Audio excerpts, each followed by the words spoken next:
تھے. جب آپ کی رحمت کا سایہ پڑا غریبوں پر تو آپ نے کیسا غریبوں کے ساتھ میں سلوک فرمایا.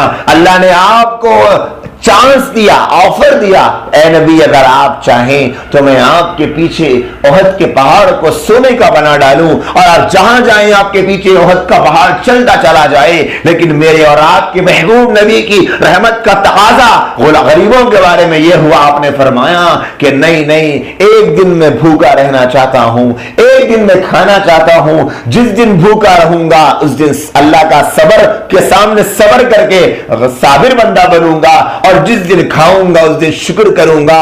اور میں یہ چاہتا ہوں کہ میرا رب مجھے بادشاہوں کی زندگی نہ دے بلکہ میں غریبوں کی زندگی گزارنا چاہتا ہوں.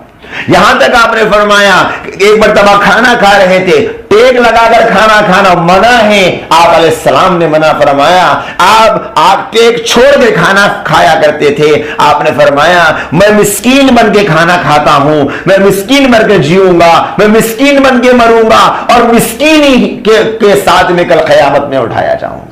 یہ اللہ کے نبی علیہ الصلوۃ والسلام کا غریبوں کے ساتھ, کہ مالداروں کے یہاں تو ریل پیل ہے لیکن غریب کہیں اپنے آپ کو تنہا نہ سمجھے, تو وہ نبی رحمت صلی اللہ علیہ وسلم نے غریبوں کے ساتھ میں یہ سلوک فرمایا. ایسی محبت, ایسا پیار کہ کبھی انہیں اپنی غربت کا احساس نہ ہونے پائے.